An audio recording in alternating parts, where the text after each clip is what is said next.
اعوذ باللہ من الشیطان الرجیم بسم اللہ الرحمن الرحیم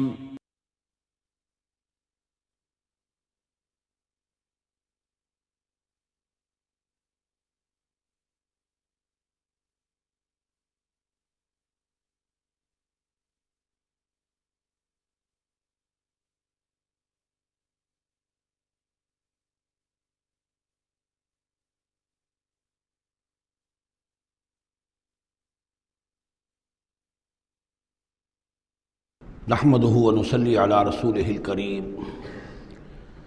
اما بعد فاعوذ بالله من الشيطان الرجيم بسم الله الرحمن الرحيم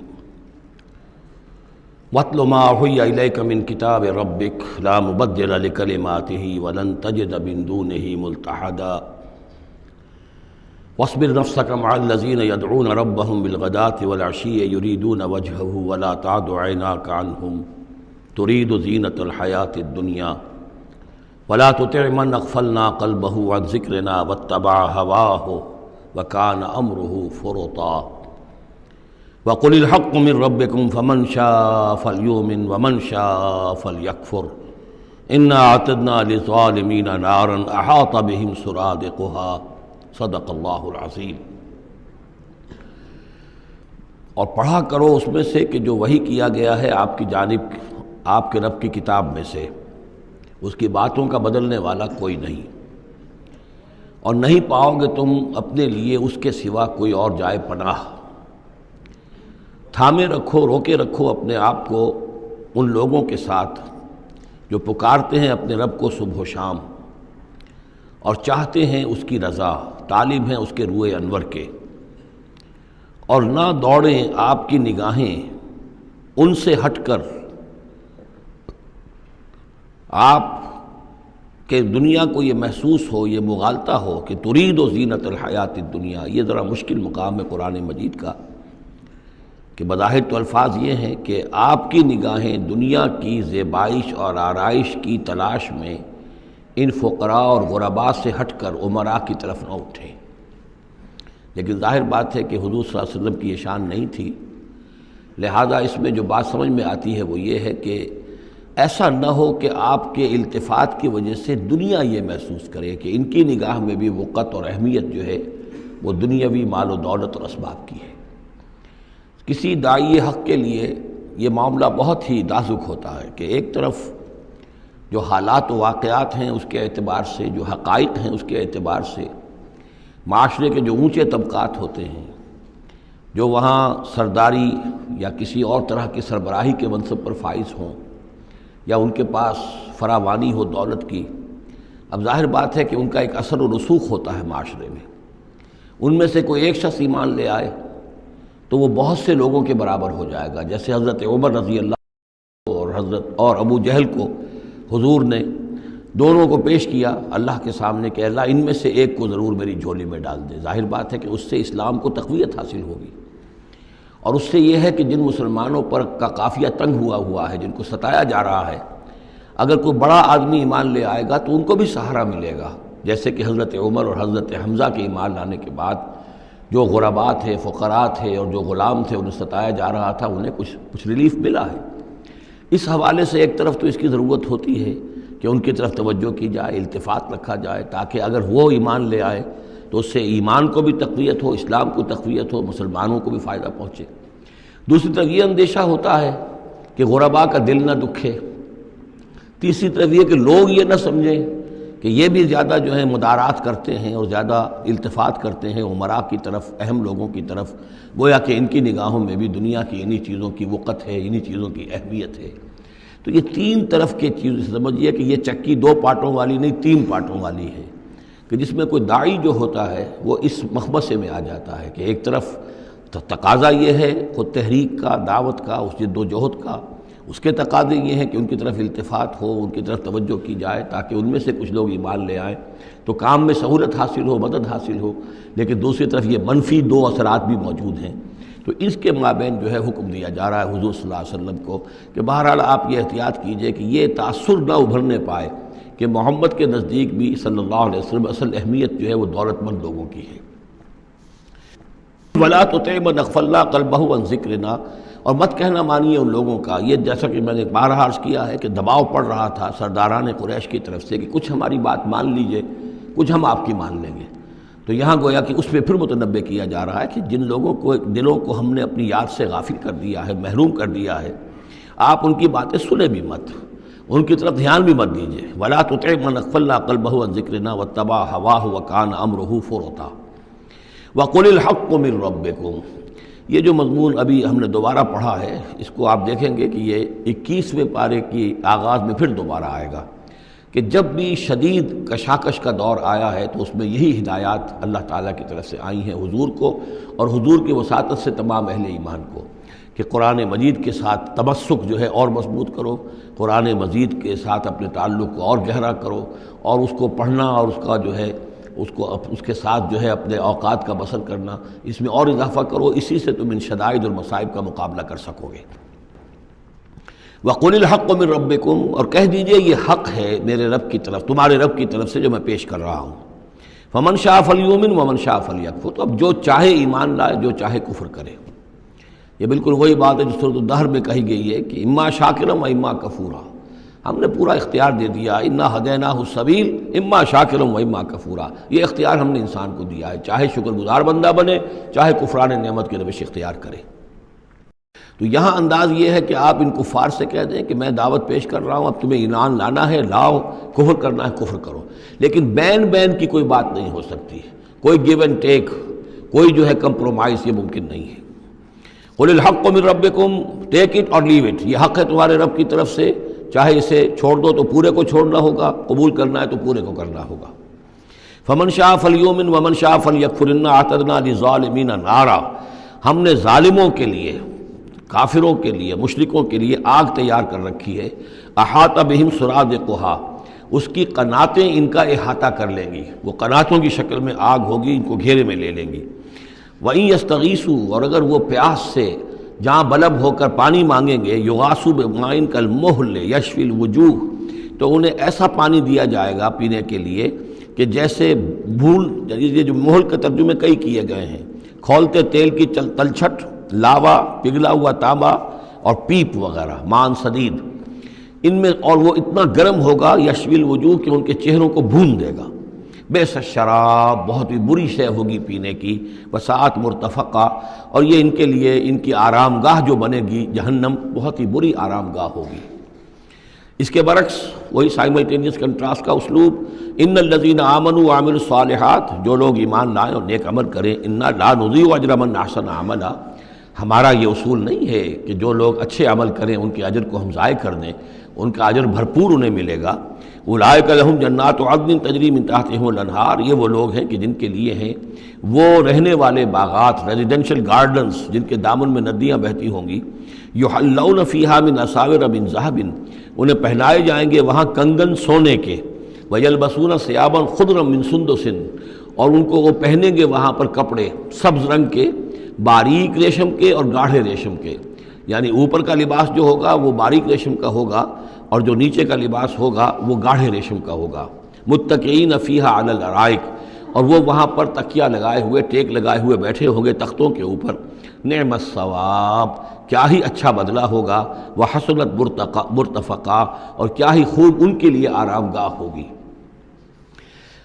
5ویں رکوع میں ایک مکالمہ آ رہا ہے دو اشخاص کا۔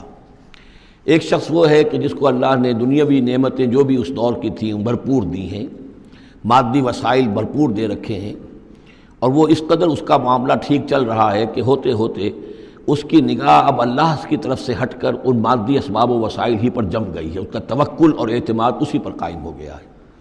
ایک دوسرا شخص ہے دنیاوی اعتبار سے مرفع الحال نہیں ہے، اس کے پاس دولت نہیں ہے، دنیاوی چیزیں نہیں ہیں، لیکن وہ اللہ تعالیٰ کی معرفت اسے حاصل ہے۔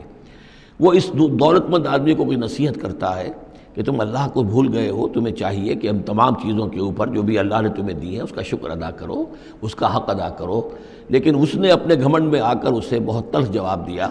کہ میرے پاس یہ سب کچھ ہے تو گویا کہ میں اللہ تعالیٰ کا لاڈلا ہوں، چہیتا ہوں، تم جوتیاں پٹخار رہے ہو، تمہارے پاس کچھ نہیں ہے، تمہاری کوئی حیثیت نہیں ہے، تمہاری یہ حیثیت ہی نہیں کہ مجھے تم واعظ بھی کہو۔ لیکن یہ کہ اس پر پھر جو ان کے درمیان معاملہ ہوا تو انہوں نے کہا، اس شخص نے، کہ ہو سکتا ہے کہ اللہ تعالیٰ تمہارے اس سارے دولت کو اور مال و اسباب کو ضائع کر دے، لیکن یہ کہ اس نے کہا کیسے ہو سکتا ہے، میں نے سارا بندوبست ٹھیک کیا ہوا ہے۔ بہرحال نتیجہ یہ نکلا کہ اللہ تعالیٰ نے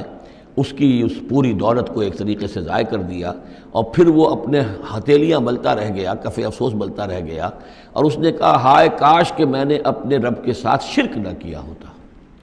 حالانکہ اس پورے رکوع میں کہیں کسی دیوی کا، دیوتا کا، کسی اور الہہ کا کہیں ذکر نہیں ہے۔ تو اس رکوع میں سمجھنے کی بات یہ ہے کہ ایک شرک ہے مادہ پرستی کا شرک،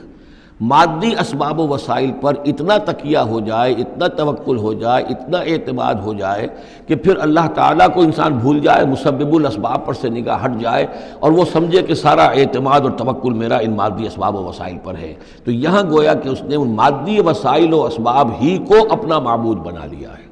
تو یہ شرک ہے جو اس دور کا سب سے بڑا شرک ہے۔ اس دور میں بت پرستی کا شرک بہت کم رہ گیا ہے،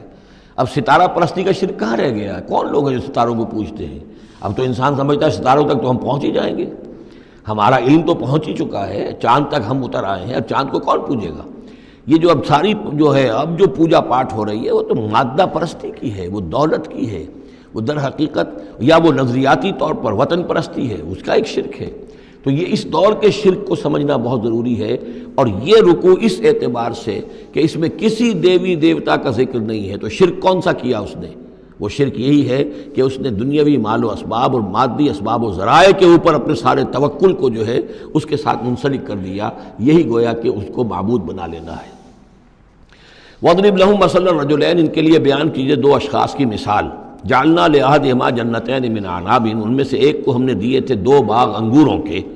وحففناہما بنخل، اور ان دونوں کو گھیرے میں لیا ہوا تھا کھجوروں کے درختوں نے۔ اب دیکھیے کہ انگوروں کی بیلیں ہیں، اور چونکہ ادھر ادھر سے ہوا تیز نہ آئے تو کھجوروں کے جھنڈ جو ہیں وہ چاروں طرف لگے ہوئے ہیں، تاکہ ان کے مابین جو اس کی انگوروں کی بیلیں ہیں وہ بڑی محفوظ ہیں۔ وجعلنا بینہما زرعا، ان کے درمیان کھیتی بھی تھی، یعنی یہ کہ اناج کا سامان بھی ہے اور انگوروں کی بیلیں بھی ہیں، اور یہ کہ کھجوروں کے درخت بھی ہیں۔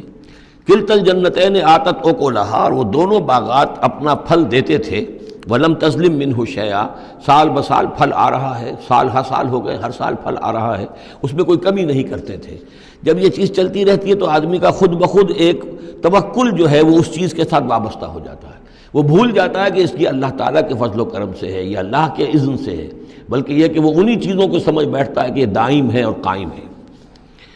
وَفَجَّرْنَا خِلَالَهُمَا نَهْرًا، اور ہم نے ان کے مابین ایک نہر بھی نکال دی تھی، آب پاشی کا بھی پورا نظام موجود ہے۔ وَكَانَ لَهُ ثَمَرٌ، اور اس کے میوے بھی تھے، یعنی یہ بھی تھا کہ باغ جو ہے پھلا ہوا اس وقت، انگور بھی ہیں اور کھجور بھی جو ہے درخت جو ہیں لدے ہوئے ہیں، اور ایک اس کا مفہوم یہ بھی ہے میرے نزدیک جو زیادہ راجح ہے کہ اس کو اولاد بھی اللہ نے خوب دی تھی۔ جیسے درختوں پر پھل لگتا ہے تو انسان کے لیے اس کی اولاد جو ہے اس کے پھل کی حیثیت رکھتی ہے، تو گویا کہ اس کو اولاد بھی ملی تھی۔ فقال لصاحبہ وہو یحاورہ، تو کہا اس نے اپنے ساتھی سے، ان سے وہ گفتگو کر رہے تھے، آپس میں گفتگو کر رہا، انا اکثر منک مالا واعز نفرا، میں تم سے کہیں بڑھ کر ہوں مال میں اور نفری میں۔ اب یہ نفری کے حوالے سے میں نے کان لہو ثمر، اس کے بیٹے بھی تھے، اولاد بھی تھی، تو اس کے حوالے سے وہ نفری کی بات بھی کر رہا ہے، میرے بازو بھی بہت ہیں۔ وَدَخَلَ جَنَّتَهُ، اور وہ داخل ہوا اپنے باغ میں، وَهُوَ ظَالِمٌ لِنَفْسِهِ، اور وہ اپنے جان پر ظلم کر رہا تھا، یعنی اسی گمراہی کے اندر مبتلا تھا۔ قَالَ مَا أَظُنُّ أَن تَبِيدَ هَٰذِهِ أَبَدًا، انہوں نے کہا میں نہیں سمجھتا کہ یہ باغ بھی کبھی اجڑ سکتا ہے، کیا مجھے دھمکا رہے ہو کہ اللہ تعالیٰ جو ہے کہیں تم میری یہ دولت سلب نہ کر لے؟ دیکھو میں نے کھجوریں کس حساب سے یہاں پر لگائی ہیں کہ کوئی اگر آئے بھی، کوئی باد سرسر آئے یا کوئی اور بھی ہوا کا تیز لو کے جھونکے آئیں تو وہ میری انگوروں کے بیلوں تک نہ پہنچے۔ یہ گویا کہ سینٹینلز کھڑے ہوئے ہیں، کھجور کے درخت جو ہیں وہ روک رہے ہیں۔ پھر میں نے یہاں پہ آب پاشی کا نظام ہے، میرے نہر چلی ہوئی ہے۔ ما اظن ان تبید هذه ابدا، میں نہیں سمجھتا کہ میرا یہ باغ جو ہے کبھی یہ کہ برباد بھی ہو سکتا ہے۔ وما اظن الساعة قائمة، اور یہ جو تم قیامت وغیرہ کی بات کر رہے ہو، اول تو میرا گمان نہیں ہے کہ کوئی قیامت کھڑی ہونے والی ہے۔ وما اظن الساعة قائمة، میں نہیں سمجھتا کہ یہ قیامت ہونے والی، ہاں ڈکوسلے سے ہیں، کچھ بڑوں سے سنا تو ہے۔ اور یہ کہ وَلَئِن رُدِدتُّ إِلَىٰ رَبِّي، اگر مجھے لوٹا ہی دیا گیا اپنے رب کے پاس، لَأَجِدَنَّ خَيْرًا مِّنْهَا مُنْقَلَبًا، تو مجھے وہاں لازماً ملے گا بہت بہتر لوٹ کر۔ اب اس کے اندر ایک فلسفہ ہے ان کا کہ جب اللہ نے مجھے یہاں دیا، اللہ کے وہ منکر نہیں تھے، اللہ نے مجھے یہاں دیا ہے تو اس کا مطلب یہ کہ میں چہیتا ہوں، لاڈلا ہوں، یا اللہ نے مجھے صلاحیتیں دی ہیں، میں نے بڑی عمدہ پلاننگ کر کے باغ بنائے ہیں، سارا اس کا بندوبست کیا ہے، تو یہ میری جو صلاحیت ہے، یہ اللہ کی دی ہوئی جو میرے اندر ہے، یہ جو خیر ہے، یہ کہاں چلا جائے گا؟ آخرت میں بھی مجھے پھر ملے گا اور اس سے بہتر ملے گا، اور تم جیسے یہاں جوتیاں پٹخار رہے ہو ایسے وہاں پٹخارو گے۔ وَلَئِن رُدِدتُّ إِلَىٰ رَبِّي، اگر بالفرض ہو ہی گیا ایسا، لوٹا ہی دیا گیا میں اپنے رب کی طرف، لَأَجِدَنَّ خَيْرًا مِّنْهَا مُنقَلَبًا، تو اس سے بھی بہتر مجھے وہاں پر ملے گا۔ قَالَ لَهُ صَاحِبُهُ، اب اس اللہ کے بندے نے جو نیک بندہ تھا کہا اس سے، اس کے ساتھی نے، وَهُوَ يُحَاوِرُهُ، اور ان سے گفتگو کر رہا تھا، أَكَفَرْتَ بِالَّذِي خَلَقَكَ مِن تُرَابٍ، کیا تو نے کفر کیا اس ہستی کا جس نے تجھے مٹی سے بنایا، ثُمَّ مِن نُطْفَةٍ، پھر گندے پانی کی بوند سے بنایا، ثُمَّ سَوَّاكَ رَجُلًا، پھر تجھے ایک پورا انسان بنا کر کھڑا کر دیا۔ اب یہاں نوٹ تجھے کفر کون سا کیا؟ یعنی یہ کہ وہ رب مان رہا ہے اللہ کو، اور رب کے ساتھ اس نے کسی اور کا ذکر نہیں کیا ہے۔ مطلب یہ کہ آخرت کا انکار در حقیقت اللہ کا انکار ہے۔ اگر تم آخرت کے بارے میں جو کہہ رہے ہو کہ نہیں میں نہیں سمجھتا کہ یہ کوئی ہونے والی بات ہے، تو چاہے تم اللہ کو اقرار کر رہے ہو، لیکن حقیقت میں اگر آخرت کو نہیں مانتے تو گویا کہ اللہ کا انکار ہے۔ لیکن هو اللہ ربی، لیکن جہاں تک میرا معاملہ ہے، میں نے تو اللہ کو اپنا رب مانا ہوا ہے، وہی میرا مالک ہے، آقا ہے، ولا اشرک بربی احدا، اور میں اپنے رب کے ساتھ کسی کو شریک نہیں ٹھہراتا۔ ولولا اذ دخلت جنتک قلت ما شاء اللہ، اور کیوں نہ ایسا ہوا کہ اللہ کے بندے جب تو اپنے باغ میں داخل ہوا تو نے باغ دیکھا، پھلا ہوا ہے، ہرا بھرا ہے، ہر طرف منظر جو ہے بڑا دل خوشکل منظر ہے، تو کہتا ما شاء اللہ۔ یہ پھر وہی مجلسی کلمہ آ گیا جس میں توحید کوٹ کوٹ کر بھری ہوئی ہے، ماشاء اللہ، یہ جو اللہ نے چاہا، جو اللہ نے چاہا، یہ سب اس کے فضل و کرم سے ہے۔ لا قوت الا باللہ، کوئی طاقت نہیں ہے اللہ کے سوا۔ اگر اللہ کی طرف سے یہ بات نہ ہوتی تو میرے اندر کوئی صلاحیت نہیں تھی، اللہ ہی کی ہے در حقیقت، یہ دین ہے اسی کی عطا ہے۔ ان ترن انا اقل منک مالا و ولدا، اگر تم دیکھ رہے ہو کہ میں تم سے کم ہوں مال میں بھی اور اولاد میں بھی، فعسى ربی ان یؤتینی خیرا من جنتک، تو مجھے تو اپنے رب کے بارے میں یہ یقین ہے کہ وہ جب چاہے مجھے تیرے باغ سے بہتر باغ دے سکتا ہے۔ وَيُرْسِلَ عَلَيْهَا حُسْبَانًا، اور تیرے باغ کے اوپر وہ کوئی اوپر سے کوئی لو کا جھونکا ایسا بھیج سکتا ہے، من السماء، آسمان سے، فَتُصْبِحَ صَعِيدًا زَلَقًا، کہ یہ پورا باغ جو ہے یہ جو ایک ایسا چٹیل میدان ہو کر رہ جائے کہ یہاں کوئی درخت رہے نہ بیلے رہے۔ معلوم ہوا کہ ہر چیز جب آنکھ کھلی گل کی تو موسم تھا خزاں کا، یہ ہو سکتا ہے، عین ممکن ہے۔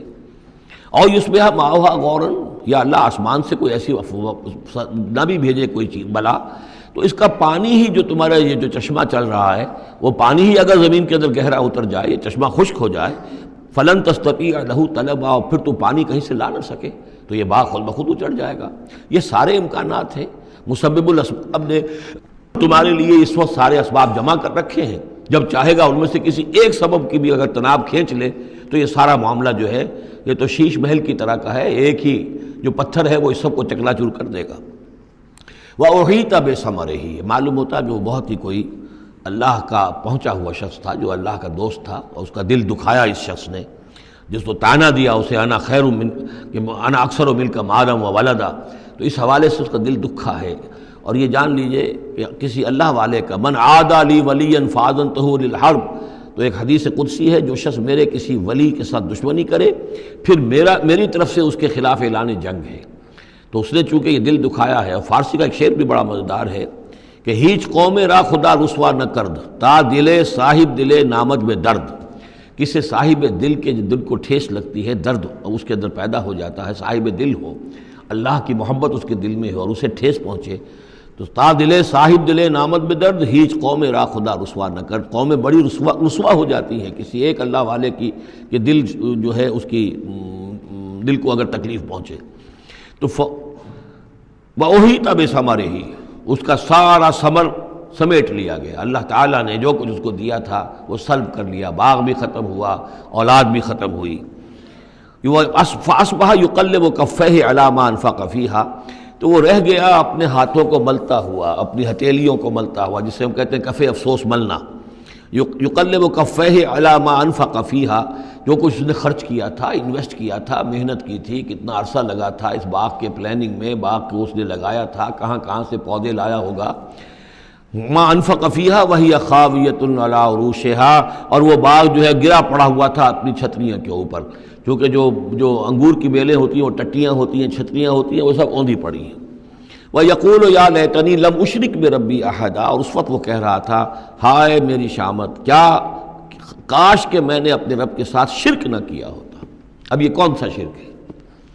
اس پوری اس گفتگو کے اندر کہیں کسی دیوی کا، دیوتا کا، کسی کا ذکر نہیں ہے، کسی کی شفاعت کا ذکر نہیں ہے۔ یہ ہے ہمارا آج کا نقشہ مادہ پرستی کا، آج کی ہماری ذہنیت جو ہے پوری کی پوری اس رکوع کے اندر موجود ہے۔ وَلَمْ تَكُنْ لَهُ فِئَةٌ يَنْصُرُونَهُ، اور نہ ہوئی پھر اس کی کوئی جماعت، کوئی اس کی فوج ہوتی جو اس کی مدد کرتی من دون اللہ، اللہ کے مقابلے میں۔ وَمَا كَانَ مُنْتَصِرًا، اور نہ ہی وہ اس قابل تھا کہ کسی سے انتقام لے۔ کس سے انتقام لے؟ سارا فیصلہ تو اللہ کی طرف سے ہوا ہے۔ هُنَالِكَ الْوَلَایَةُ لِلَّهِ الْحَقِّ، یہاں تو حکومت اور اختیار کل کا کل اللہ ہی کے لیے ہے، سچے اللہ کے لیے جو الحق ہے۔ یہ ولایا ہے واو کے زبر کے ساتھ۔ والی کہتے ہیں حاکم کو، مالک کو والی، والی سے ولایا بنتا ہے۔ ولی کہتے ہیں دوست، پشت پناہ، اور اس سے ولایا بنتا ہے، ولایت باہمی۔ اللہ ولی الذین آمنوا یخرجہم من الظلمات الی النور، اور الا ان اولیاء اللہ لا خوف علیہم ولا ہم یحزنون، یہ ولایت ہے واو کے زیر کے ساتھ۔ اور والی ہونا کسی کا، فلاں ملک کا والی فلاں تھا، یعنی وہاں کا حکمران تھا، بادشاہ تھا، تو یہاں کی بادشاہی، یہاں کا اختیار، ہنالک الولایۃ للہ الحق، کل ولایت اللہ ہی کے حق میں ہے۔ ہوا خیر ثوابا و خیر عقبا، یقیناً وہی بہتر ہے انعام دینے والا، اور وہی بہتر ہے نتیجے کے اعتبار سے، عاقبت کے اعتبار سے۔ وَاضْرِبْ لَهُم مَثَلَ الْحَیَاةِ الدُّنْیَا، اور ان کے لیے ذرا بیان کیجئے ایک مثال دنیا کی زندگی کے لیے۔ کَمَاءٍ أَنزَلْنَاهُ مِنَ السَّمَاءِ، جیسے پانی کہ ہم نے اتارا آسمان سے، فاختلط بہ نبات الارض، اس کے ساتھ رل مل کر زمین کا جو سبزہ ہے وہ نکل آیا۔ فاصبح حشیما تذروہ الریاح، اب یہ ایک لمبی بات ہے جسے مختصر کیا گیا کہ پھر کچھ عرصے کے بعد وہ سبزہ جو ہے وہ زرد پڑ جاتا ہے، پھر دھوپ کے اندر سوکھ کر پیلا ہو گیا، پھر چورا چورا ہو گیا، پھر وہ چٹیل زمین کی زمین رہ گئی۔ تو زندگی کا یوں سمجھیے کہ جیسے فصل لے لیجئے، کھیت کے اندر آپ نے بیج ڈالے ہیں، ہل چلایا ہے، پانی دیا ہے، اب فصل ہے، لہرا رہی ہے، ہریاول ہے، بڑا دل خوش کن منظر ہے۔ کچھ دنوں کے بعد اسی فصل کے اوپر جو زردی آ جاتی ہے، پھر وہ پک گئی ہے، اس کے بعد وہ کٹ جاتی ہے، کٹنے کے بعد پھر وہی منظر وہی ہے، وہی ویران منظر ہے، اور کہیں کہیں جو ہے وہ جو بھی توڑی کے تن کے کچھ پڑے ہوئے ہیں، اللہ اللہ خیر صلی اللہ۔ یہ جو سائیکل ہے، یہ پلانٹ لائف کی سائیکل ہے، 3 مہینے کی ہے، 4 کی ہے، 6 کی ہے، 7 کی ہے، یہی ہے نا۔ لیکن یہی سائیکل ایک بڑے پیمانے پر انسانی زندگی کی ہے۔ ایک بچہ پیدا ہوا، اس وقت جو ہے بڑی خوشیاں منائی گئیں، پھر وہ بڑا جوان ہوا، قوی ہوا، طاقت والا ہوا، پھر اس کے اوپر ادھیڑ ابھر آ گئی، بال میں سفیدی آ گئی، چہرے پر جو ہے وہ جھریاں پڑنی شروع ہوئیں، اس کے بعد پھر اس پر موت وارد ہوئی، پھر اسے قبر میں اتار دیا گیا، وہ مٹی سے تھا اور مٹی میں جا کر مل گیا۔ ایک ہی سپین ایک چل رہا ہے، سائیکل چل رہا ہے۔ یہ انسانی زندگی کا سائیکل ہے، اور یہ جو نباتاتی زندگی کا سائیکل ہے، فرق اس میں کچھ نہیں ہے۔ اوپر سے پانی آیا اور زمین کا سبزہ نکل آیا، اوپر سے روح آئی ہے، اور ہمارے یہ اجساد اس زمین سے نکلے ہوئے ہیں، ان دونوں نے مل کر ہمیں اس حیات دنیاوی کی ایک شکل دے دی ہے۔ روح اوپر سے آئی ہے، زمینی شے نہیں ہے۔ بولے روح من امر ربی، اور یہ کہ زمینی طور پر جو بھی کچھ ہے، جو نظام ہے یہاں کا، اس میں یہ ہمارا جسم بنتا ہے اپنے ماؤں کے پیٹوں میں، اور پھر یہ روح کے ساتھ مل کر اس دنیا کی زندگی کے اندر ایک جو ہے ایک وقفہ امتحان جو ہے اس کو بسر کر رہا ہے۔ وَاضْرِبْ لَهُم مَثَلَ الْحَیَاةِ الدُّنْیَا، ان کے لیے دنیا کی زندگی کی مثال بھی بیان کیجئے، کَمَاءٍ أَنزَلْنَاهُ مِنَ السَّمَاءِ، جیسے کہ پانی جو ہم نے اتارا آسمان سے، فاختلط بہ نبات الارض، تو پھر اس کے ساتھ سبزہ جو ہے زمین کا رل مل کر نکل آیا، فاصبح حشیما، پھر وہ ہو گیا چورا چورا، تذروہ الریاح، کہ جنہیں ہوائیں لیے اڑتی ہیں، اڑتی پھر رہی ہیں۔ وَكَانَ اللَّهُ عَلَىٰ كُلِّ شَيْءٍ مُقْتَدِرًا، اور یہ اللہ تعالیٰ جو ہے ہر شے پر قادر ہے، اس کے لیے جیسے یہ سائیکل چل رہا ہے تمہارا نباتاتی، ایسے ہی حیواناتی ہے، ایسا ہی تمہارا انسانی زندگی کا ہے۔ المال والبنون زینت الحیات الدنیا، یہ زینت کا لفظ 3 مرتبہ اس صورت میں آیا ہے، اور یہ اس کا عمود ہے، میں بتا چکا ہوں آپ کو۔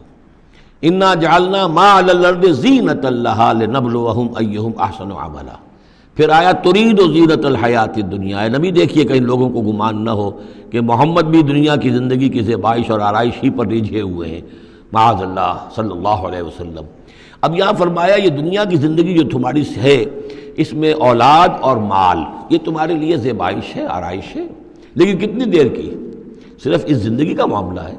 اسی کے لیے یہ ساز و سامان ہے جو برت لوگے. یہ رشتے جو ہیں یہ بھی یہاں ہی کے لیے ہیں. آخر میں تو ظاہر بات ہے کہ پھر جو ہے تمہیں اکیلے جا کر پیش ہونا اللہ کی عدالت میں. نہ کوئی باپ تمہارا ساتھ دے گا، نہ کوئی بیوی ساتھ دے گی، نہ کوئی بیٹا ساتھ دے گا. کلہم آتی ہے یوم القیامت فردا. اگلی سورۃ جو ہے سورہ مریم، اس کے اندر یہ بات آ رہی ہے. اکیلے اکیلے جو ہے پھر وہ اپنا پورا محاسبہ جو ہے اس کو فیس کرنا ہے.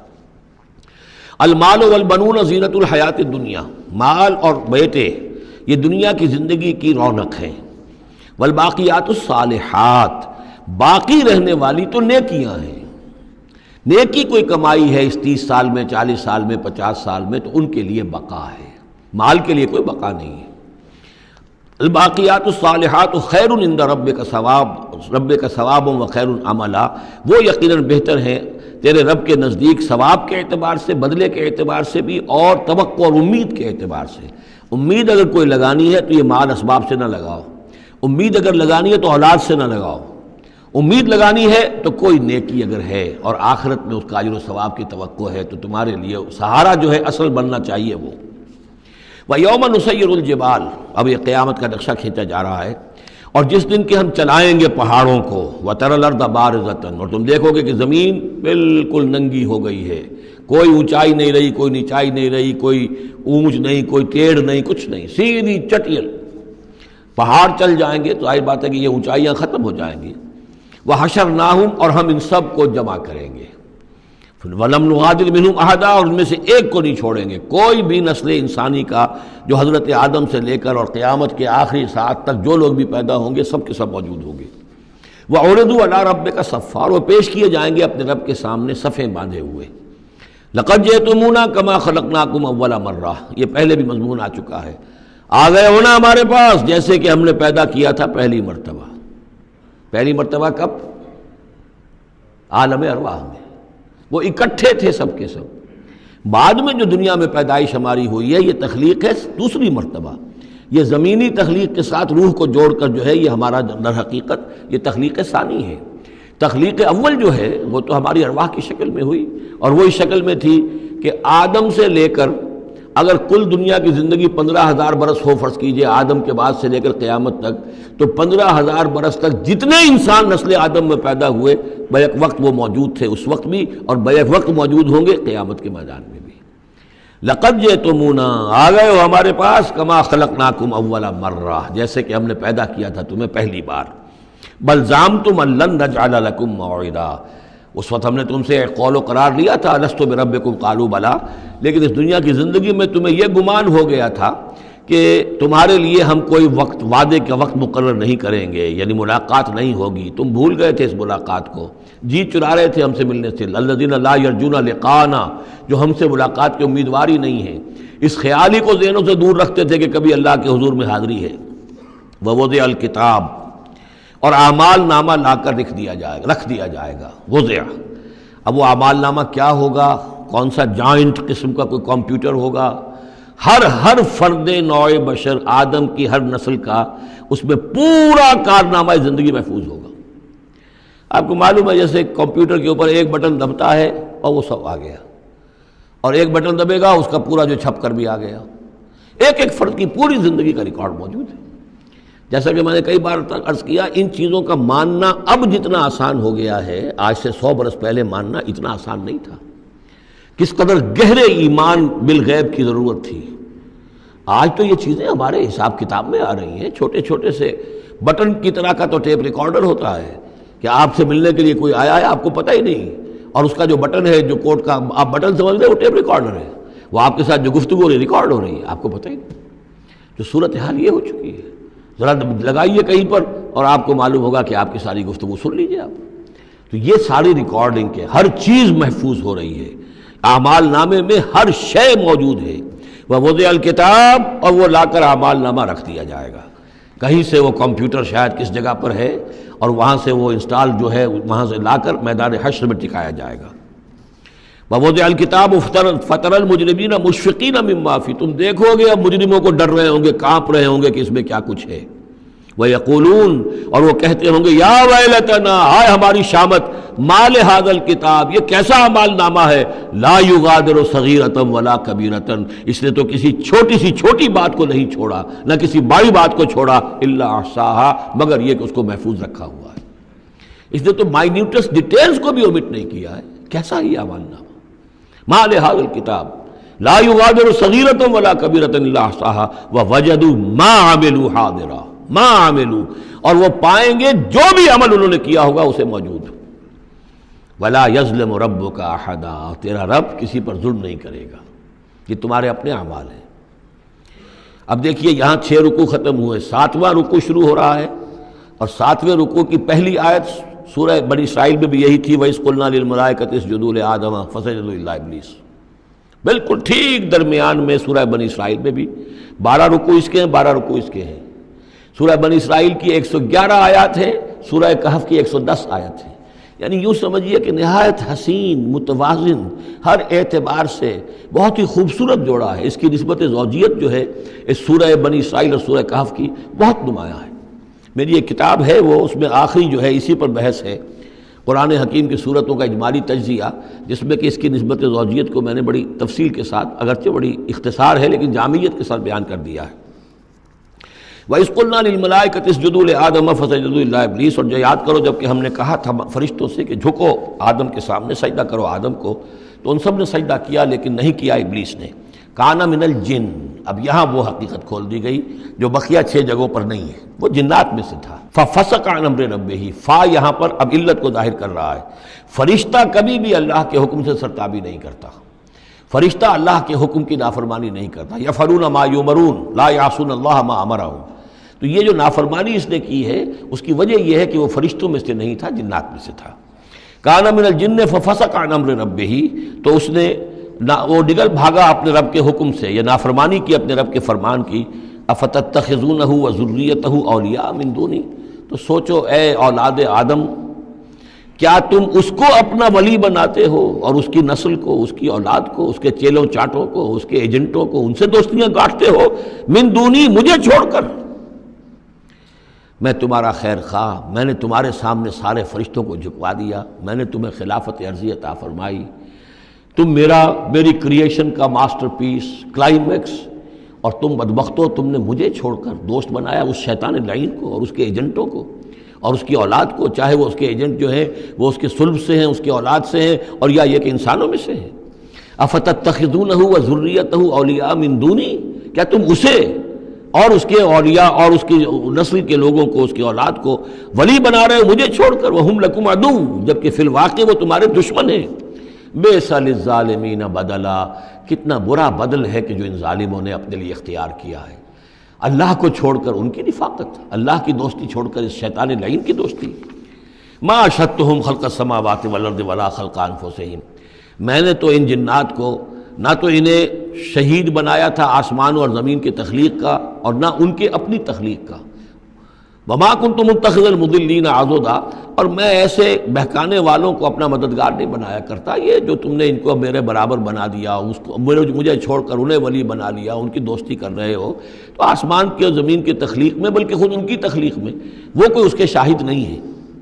وَيَوْمَ يَقُولُ نَادُوا شُرَكَائِيَ الَّذِينَ زَعَمْتُمْ، اور جس دن کہ اللہ کہے گا کہ پکارو ذرا میرے ان شرکاء کو جن کا تمہیں زعم ہو گیا تھا، تمہیں گمان تھا کہ وہ میرے شریک ہیں. فَدَعُوهُمْ، تو وہ پکاریں گے ان کو. فَلَمْ يَسْتَجِيبُوا لَهُمْ، تو وہ انہیں کوئی جواب نہیں دیں گے. وَجَعَلْنَا بَيْنَهُمْ مَوْبِقًا، اور ان کے درمیان ہم ہلاکت والی گھاٹی حائل کر دیں گے، خلیج حائل کر دیں گے کہ وہ جو شرکاء چاہے اولیاء اللہ ہی ہوں اور چاہے وہ انبیاء ہوں اور چاہے فرشتے ہوں، لیکن وہ کہ خلیج حائل ہوگی ہلاکت کی، وہ ان کی مدد کے لیے یا ان کی بات سن کر ان کے سفارش کرنے کے لیے نہیں آ سکیں گے. وَرَأَى الْمُجْرِمُونَ النَّارَ، اور مجرمین جو ہیں، ظالم، گناہ گار، کافر، وہ دیکھیں گے آگ کو کہ اب یہ ہے جس میں ہمیں جھونکا جانا ہے. فَظَنُّوا أَنَّهُمْ مُوَاقِعُوهَا، اور انہیں یقین ہو جائے گا کہ اب وہ اس میں ڈال دیے جائیں گے. وَلَمْ يَجِدُوا عَنْهَا مَصْرِفًا، اور وہ نہیں پائیں گے اس سے کہیں بھی بھاگنے کی کوئی جگہ، اس سے انحراف کی کوئی راستہ. وَلَقَدْ صَرَّفْنَا فِي هَذَا الْقُرْآنِ لِلنَّاسِ مِنْ كُلِّ مَثَلٍ، یہ آیت جو کہ تو سورہ بنی اسرائیل میں بھی آیت نمبر 89 ہے، وہاں یہاں یہ آیت 54 ہے، لیکن فرق کیا ہے؟ وہاں ہے وَلَقَدْ صَرَّفْنَا فِي هَذَا الْقُرْآنِ مِنْ كُلِّ مَثَلٍ، وَلَقَدْ صَرَّفْنَا فِي الْقُرْآنِ، وہاں ذرا الفاظ کا تھوڑا سا فرق ہے، وَكَانَ الْإِنسَانُ أَكْثَرَ شَيْءٍ جَدَلًا، ہم نے اس قرآن میں کل مسئلے کل مثالیں پیدا کر جو بیان کر دی ہیں لوگوں کی ہدایت کے لیے، لیکن یہ کہ وہاں ہے فَأَبَى أَكْثَرُ النَّاسِ إِلَّا كَفُورًا، لیکن اکثر لوگ جو ہیں وہ کفران نعمت ہی پر اڑے رہتے ہیں۔ یہاں فرمایا وَكَانَ الْإِنسَانُ أَكْثَرَ شَيْءٍ جَدَلًا، لیکن انسان جو ہے تمام مخلوقات سے بڑھ کر ہے جھگڑالو۔ وَمَا مَنَعَ النَّاسَ أَن يُؤْمِنُوا، یہ الفاظ بھی جو کہ تو سورہ بنی اسرائیل میں بھی آئے تھے۔ وَمَا مَنَعَ النَّاسَ أَن يُؤْمِنُوا آیت نمبر 94 ہے یہ وہاں، وَمَا مَنَعَ النَّاسَ أَن يُؤْمِنُوا إِذْ جَاءَهُمُ الْهُدَىٰ وَيَسْتَغْفِرُوا رَبَّهُمْ، اور نہیں روکا لوگوں نے کو ایمان لانے سے جبکہ ان کے پاس ہدایت آ گئی کہ وہ استغفار کرتے اپنے رب سے، إِلَّا أَن تَأْتِيَهُمْ سُنَّةُ الْأَوَّلِينَ، وہاں آیا ہے إِلَّا أَن قَالُوا أَبَعَثَ اللَّهُ بَشَرًا رَسُولًا، کہ ان کو ایمان سے روکنے والی ان کا یہ خیال تھا کہ کیا اللہ تعالیٰ نے انسان کو رسول بنا کر بھیجا ہے۔ یہاں فرمایا الا ان تاتیہم سنت الاولین، ان کو جو روکا گیا ہے وما منع الناس ان یؤمنوا اذ جاءهم الہدی، یہ جو رک گئے ہیں جب ہدایت ان کے پاس آ گئی کہ ایمان نہیں لا رہے اور استغفار نہیں کر رہے، الا ان تاتیہم سنت الاولین، مگر یہ کہ ان پر آ کر رہے گی اب وہی جو پہلو کا جو انجام ہوا تھا وہی ان کے اوپر بھی مسلط ہوگا، او یاتیہم العذاب قبلا، یا یہ کہ عذاب ان کے سامنے آ جائے گا۔ وما نرسل المرسلین الا مبشرین ومنذرین، یہاں پہ جمع کے صیغے میں آ رہا ہے، سورہ بنی اسرائیل میں واحد کے صیغے میں آیا تھا آخری رکوع میں، وما ارسلناک الا مبشرا ونذیرا، اور ہم نے نہیں بھیجا ہے محمد آپ کو مگر مبشر اور نذیر بنا کر۔ یہاں جمع کے صیغے میں وما نرسل المرسلین الا مبشرین ومنذرین ویجادل الذین کفروا بالباطل، اور یہ کافر جو ہیں یہ جھگڑتے ہیں کفر اور بالباطل، جھوٹ کے لیے، جھوٹ کی طرف سے، لیدحضوا بہ الحق، تاکہ اس کے ذریعے سے حق کو بچلا دیں، حق کو ٹلا دیں، حق کو شکست دے دیں۔ یہ جھگڑ رہے ہیں، دلیل بازی کر رہے ہیں، مناظرے کر رہے ہیں، کٹ حجتیاں کر رہے ہیں۔ وَيُجَادِلُ الَّذِينَ كَفَرُوا بِالْبَاطِلِ لِيُدْحِضُوا بِهِ الْحَقَّ وَاتَّخَذُوا آيَاتِي وَمَا أُنذِرُوا هُزُوًا، اور انہوں نے میری آیات کو اور جو انہیں انذار کیا گیا، خبردار کیا گیا، اس کو ہنسی مذاق اور ٹھٹھا بنا لیا ہے۔ وَمَنْ أَظْلَمُ مِمَّنْ ذُكِّرَ بِآيَاتِ رَبِّهِ، اس شخص سے بڑھ کر ظالم کون ہوگا جسے اس کے رب کی آیات کے ذریعے سے نصیحت کی جائے، یاد دہانی کرائی جائے، فَأَعْرَضَ عَنْهَا،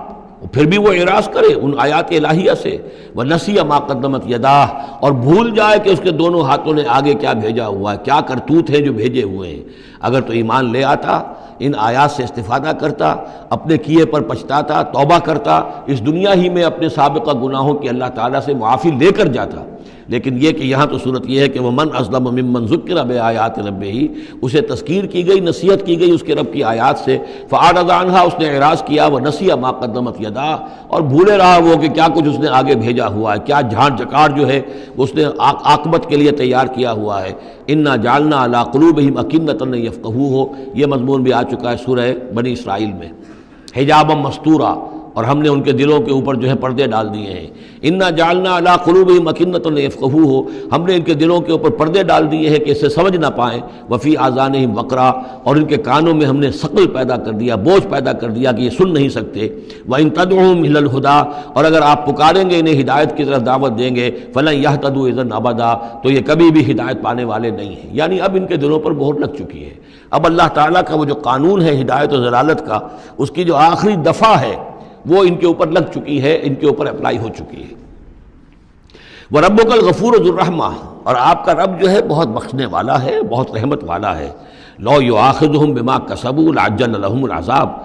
اگر وہ جو کچھ بھی ان کی کمائیاں ہیں، جو کرتوت ہیں، ان کے اوپر فوراً مواخذہ کر لیتا تو بہت جلدی ان کو عذاب جو ہے بھیج دیتا۔ اس سے پہلے آ چکا ہے، پھر زمین کے اوپر تو کوئی ایک انسان بھی باقی نہ رہتا اگر فوری طور پر انسان کو جو ہے سزا دے دی جائے۔ لَعَجَّلَ لَهُمُ الْعَذَابَ، تو اللہ تعالیٰ یقیناً بہت جلدی دے دیتا ان کو عذاب۔ بل لَهُم مَوْعِدٌ، نہیں، ان کے لیے ایک وقت ہے، وعدے کا وقت ہے جو معین ہے۔ لَن يَجِدُوا مِن دُونِهِ مَوْعِلًا، وہ اس سے کہیں سرکنے کی جگہ نہیں پائیں گے۔ جب وہ اجل آ جائے گی، جب وہ موعد آ جائے گا، جو وعدے کا وقت آ جائے گا، پھر جیسے پہلے ہم پڑھ چکے ہیں لا يستقدمون ولا يستاخرون، نہ اب آگے جا سکیں گے نہ پیچھے۔ وَتِلْكَ الْقُرَىٰ أَهْلَكْنَاهُمْ لَمَّا ظَلَمُوا، اور یہ وہ بستیاں ہیں جن کا کہ ذکر ہم قرآن مجید میں بار بار کر چکے ہیں، یہ احقاف کے اندر جو لوگ آباد تھے، اور یہ جو حجر میں لوگ تھے، اصحاب الایکا تھے، وہ عمورہ اور صدوم کی بستیاں تھیں۔ وَتِلْكَ الْقُرَىٰ أَهْلَكْنَاهُمْ لَمَّا ظَلَمُوا، ہم نے ان کے رہنے والوں کو ہلاک کیا جبکہ انہوں نے ظلم کی روش اختیار کی، شرک کی اور کفر کی روش اختیار کی۔ وَجَعَلْنَا لِمَهْلِكِهِمْ مَوْعِدًا، اور ان کی بھی ہلاکت اور بربادی کے لیے ہم نے ایک وعدے کا وقت معین کر دیا تھا، اس وقت معین سے پہلے عذاب ان پر بھی نہیں آ سکتا تھا۔ وَإِذْ قَالَ مُوسَىٰ لِفَتَاهُ لَا أَبْرَحُ حَتَّىٰ أَبْلُغَ مَجْمَعَ الْبَحْرَيْنِ أَوْ أَمْضِيَ حُقُبًا۔ اب یہ دو رکوع ہیں کہ جن میں حضرت موسیٰ علیہ السلام کے ایک سفر کا ذکر ہے۔ روایات میں جو بات معلوم ہوتی ہے، اور وہ اس قرآن مجید کے بیان کے ساتھ وہ چیز مطابقت رکھتی ہے، اس لیے بیان کر رہا ہوں کہ حضرت موسیٰ کو اللہ تعالیٰ نے حکم دیا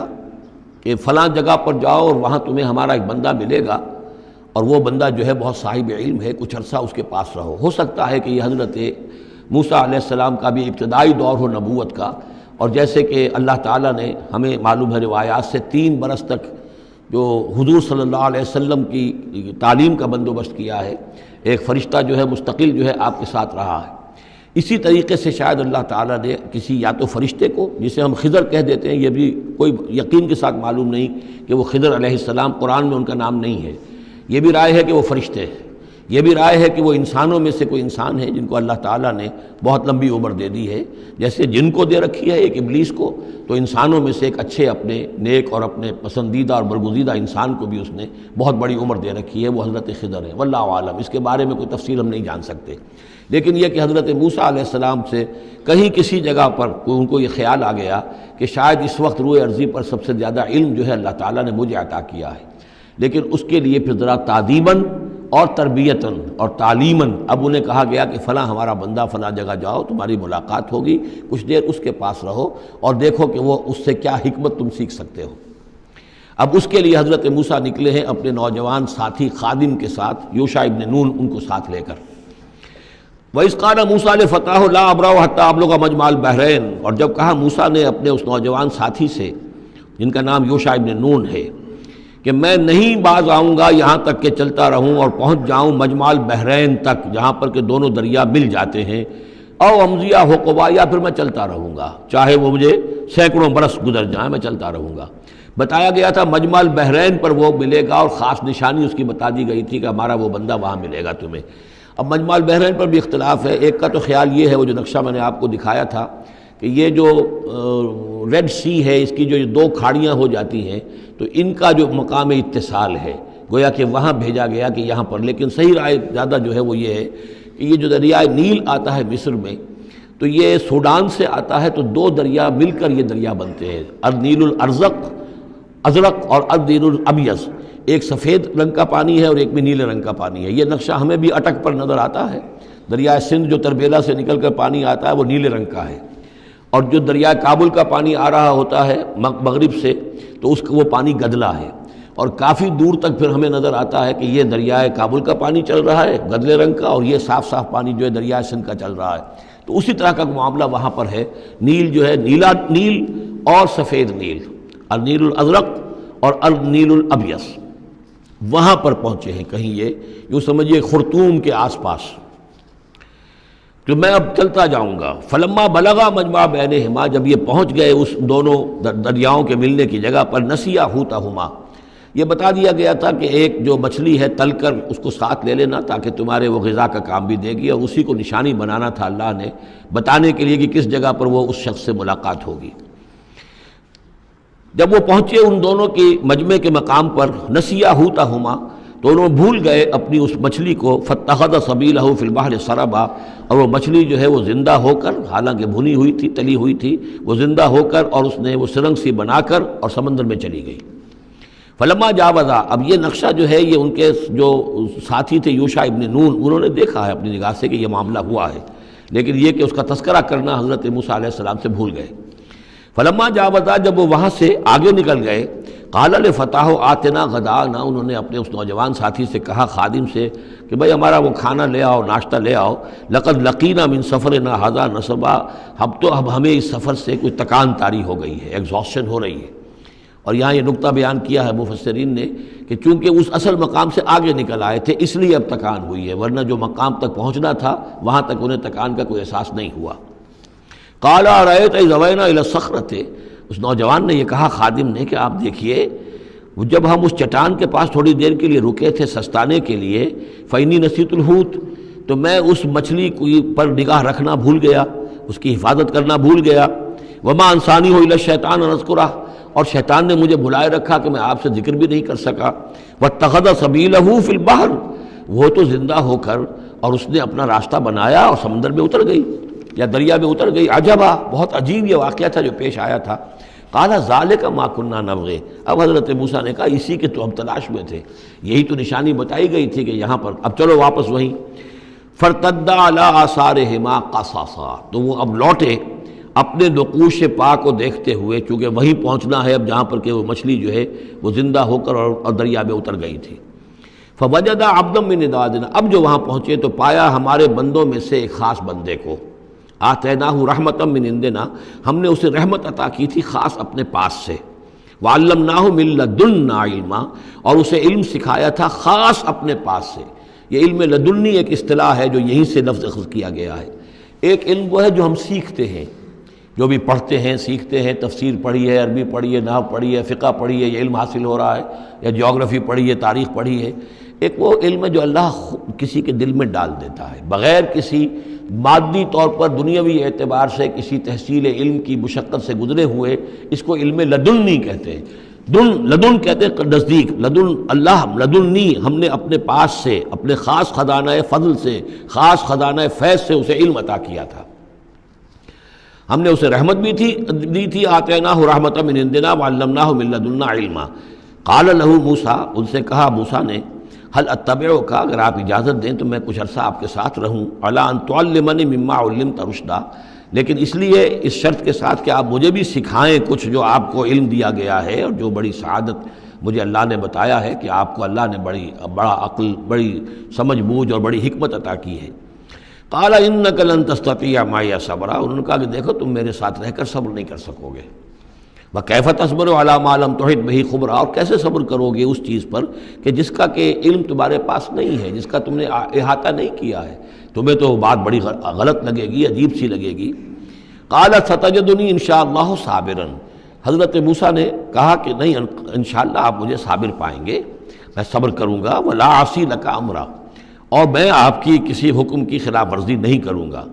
اب دیکھیے یہاں انشاءاللہ صبر کے ساتھ تو آ گیا، ولا عاصی لک امرا، آپ کے حکم کی خلاف ورزی نہیں کروں گا، یہاں انشاءاللہ نہیں آیا ہے،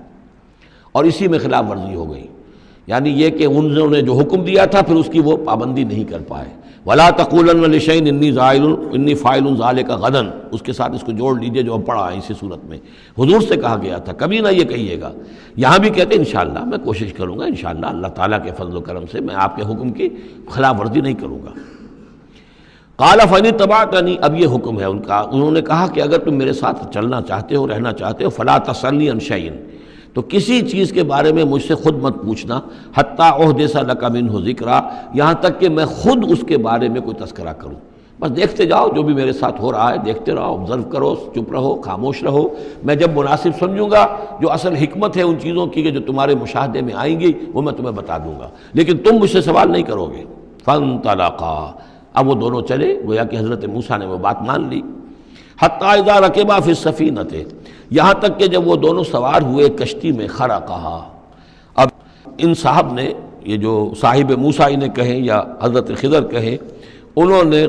کشتی کا ایک تختہ اکھاڑ دیا۔ قال خرقتہا لتغرق اہلہا، اب حضرت موسیٰ علیہ السلام کہاں خاموش رہنے والے تھے، اتنا غلط کام کر رہے ہو تم، ساری کشتی کو ڈبونا چاہتے ہو،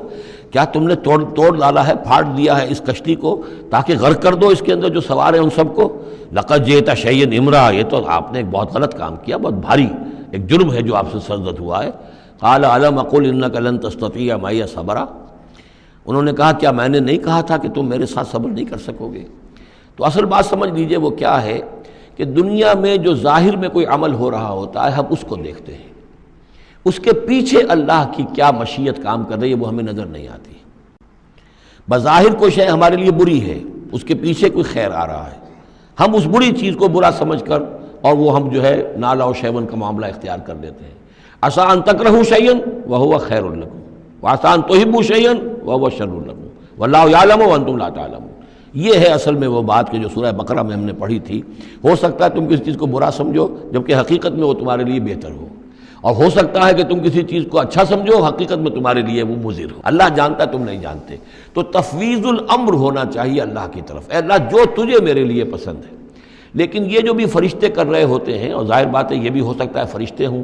یا اولیاء اللہ میں سے کسی کی روح ہے، تو جیسا کہ شاہ ولی اللہ کا قول میں نے آپ کو سنایا ہے کہ وہ بھی ملائکہ کے طبقہ اسفل میں شامل ہو جاتے ہیں اور وہی اللہ تعالیٰ کے احکام کی جو ہے تنفیذ کرتے ہیں۔ تو یہ شرعی احکام نہیں ہے، یہ تکوینی احکام ہے۔ کسی کا بچہ جو ہے چھت کے اوپر سے گرا مر گیا، اب وہ تو چیخ رہا ہے، ماں بھی چیخ رہی ہے، بہن بھائی بھی چیخ رہے ہیں۔ اب کیا پتا کہ یہ بچہ جو ہے اگر بڑا ہو جاتا تو یہ ماں باپ کے لیے سوہان روح ہوتا۔ اللہ نے ان کے لیے خیر کیا ہے کہ اس بچے کو اس وقت لے لیا ہے، لیکن انہیں تو پتہ نہیں کہ آئندہ کیا ہونا تھا۔ تو ہم ظاہر کو دیکھ کر جو ہے گھبرا جاتے ہیں اور اس کو اپنے لیے برا سمجھ بیٹھتے ہیں، جبکہ اللہ تعالیٰ کی بیدک الخیر، اللہ کے ہاتھ میں خیر ہی خیر ہے، لیکن ہماری شارٹ سائٹڈنس ہے کہ جس کی وجہ سے ہم چیزوں کو کسی اور رنگ میں لے رہے ہیں۔ اس کے لیے یہ تین واقعات ہیں کہ جو انہوں نے دکھائے گئے۔ قال لا تؤاخذنی بما نسیت ولا ترہقنی من امری عسرا، تو انہوں نے کہا، حضرت موسیٰ نے عرض کیا لا تؤاخذنی بما نسیت، مجھ سے مواخذہ نہ کیجئے اس پر کہ میں بھول گیا کہ میں نے آپ سے وعدہ کیا تھا کہ میں آپ سے کوئی سوال نہیں کروں گا۔ ولا ترہقنی من امری عسرا، اور نہ دباؤ ڈالیے مجھ پر میرے معاملے میں کچھ زیادہ سختی نہ کیجئے، ایسا نہ ہو کہ ایک ہی دفعہ کی میری اس غلطی کے اوپر کہتے ہیں جاؤ اب یہاں سے، بلکہ ذرا یہ نرمی کیجئے۔ فانطلقا، پھر چلے دونوں، حتی اذا لقیا غلاما قتلہ، جب ایک نوجوان سے ملاقات ہوئی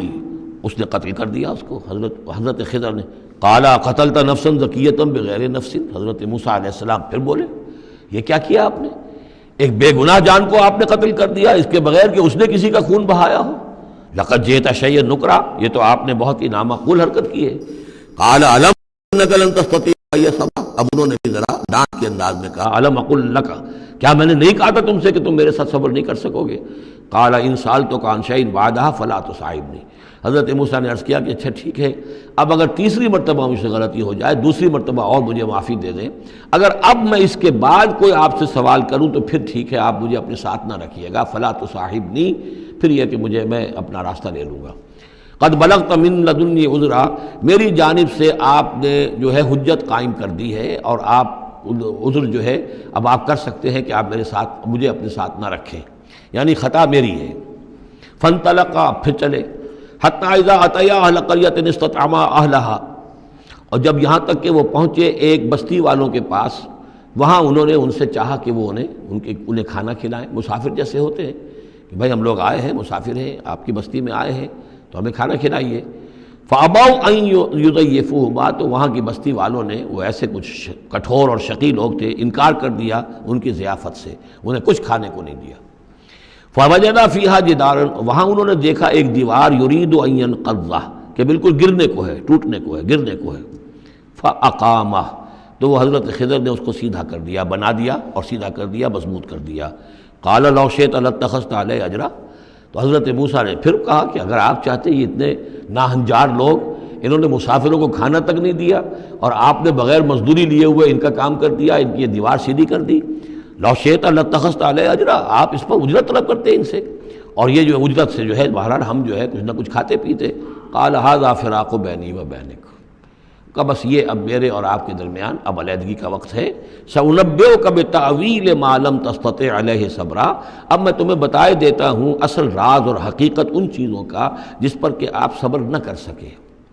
اما السفینہ، جہاں تک اس کشتی کا معاملہ ہے، فکانت لمساکین یعملون فی البحر، تو یہ ان مزدوروں کی ملکیت تھی کہ جو دریا میں محنت کرتے ہیں، جیسے کشتی ہے ادھر سے ادھر اتار دیا، دو پیسے لے لیے، ایک پیسہ لے لیا، یہ مزدوری کر رہے ہیں، ان کے لیے گویا کہ کمائی کا اور ان کی معاش کا یہی ذریعہ ہے۔ فأردت أن أعيبها، میں نے یہ چاہا کہ اس کو عیب دار کر دوں۔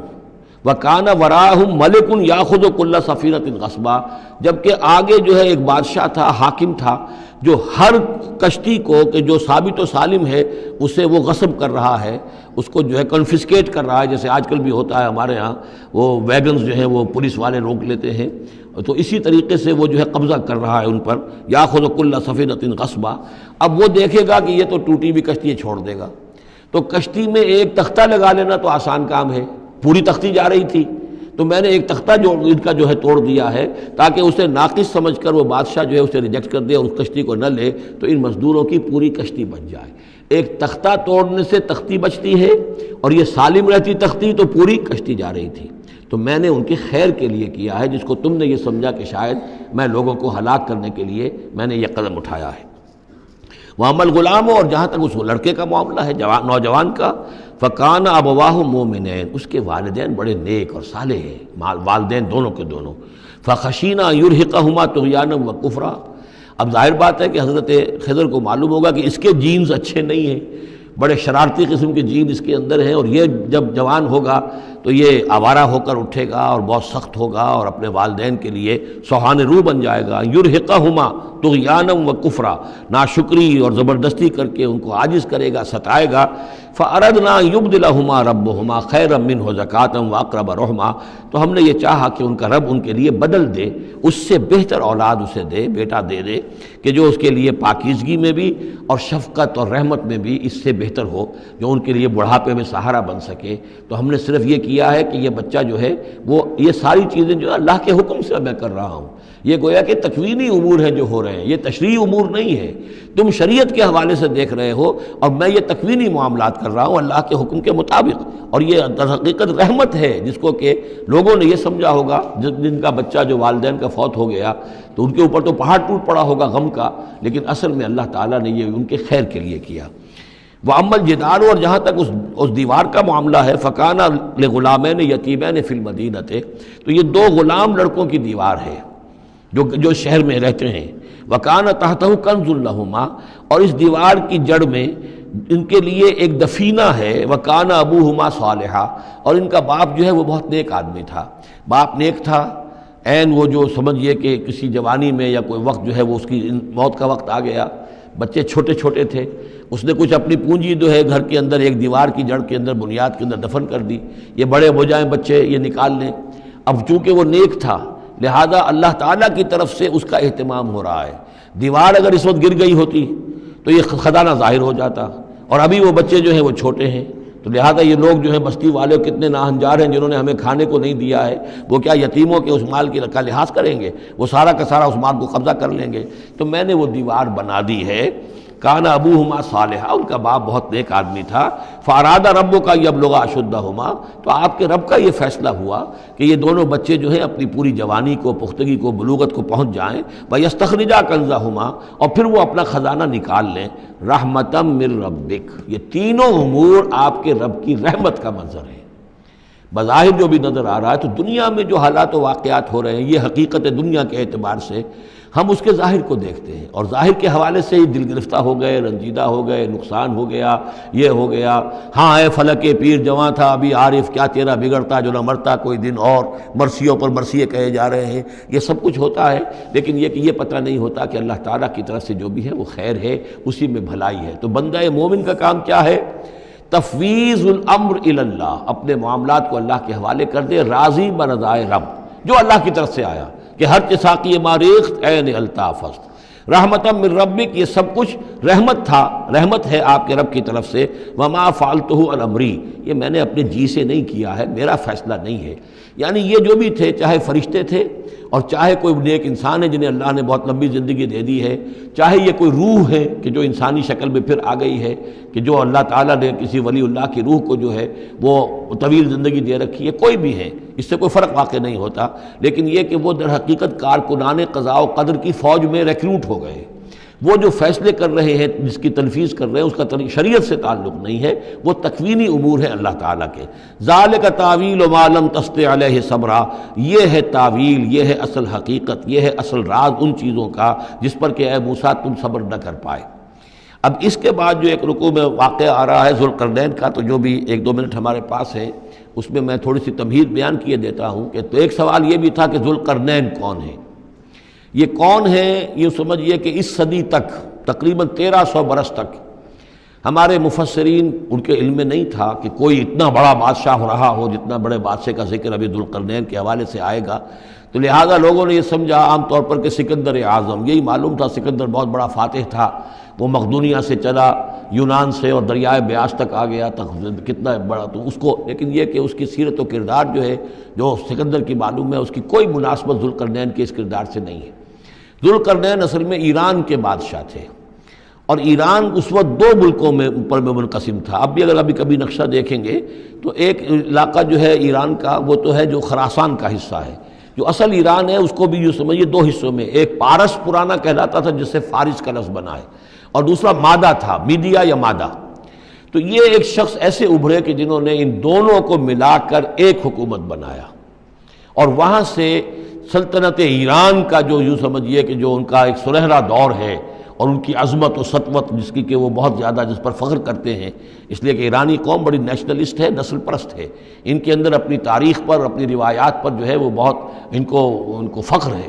تو وہاں سے وہ دور شروع ہوا، اور انہوں نے پھر اس علامت میں کہ میں نے دو ملکوں کو جوڑ کر ایک بنایا ہے، اپنے